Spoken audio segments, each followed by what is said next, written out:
All right, you're on. Okay. First question you want me to talk about is the characteristics of modern architecture.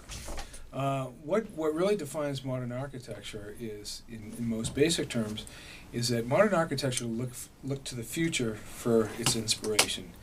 Unlike previous revival type of architecture, for instance, like Greek revival, Victorian revival, or the various styles within that category, look to the past for inspiration. The new modern architecture look to the future for its inspiration. What characterized modern buildings was utilization of new materials, concrete, reinforced concrete, rebar, steel, iron, before really the full development of steel, and again, not embellished to reflect previous past. It was futuristic, looking forward.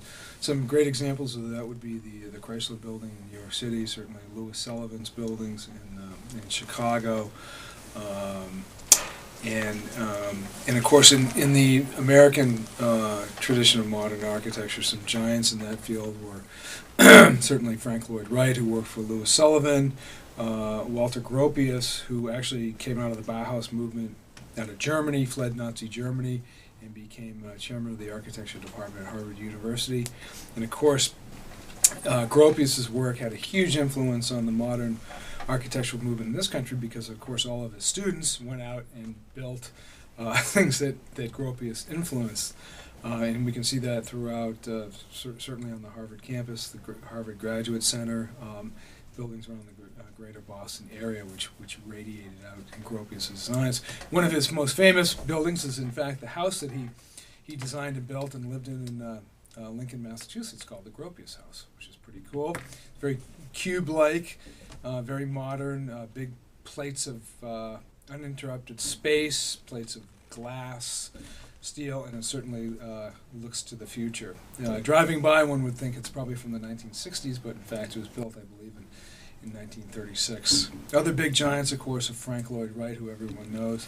Again, he looked to the future, used modern materials, modern techniques in building, cantilevering masses of concrete, using steel. The open concept was really born out of Frank Lloyd Wright, and so he's a giant there.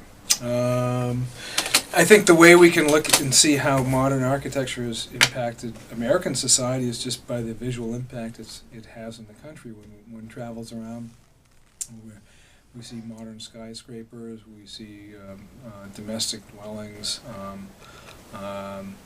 and the lists are huge. One of my favorite aspects of modern architecture is the arts and crafts movement, the Art Deco that was prominent in the 1920s. Again, very futuristic looking. Beyond modern architecture, we get into postmodern, which is a whole nother topic, which probably don't want to go there right now. So I don't know where to put closure on this, but again, modern architecture looks to the future, really doesn't look to the past as other architectural styles did.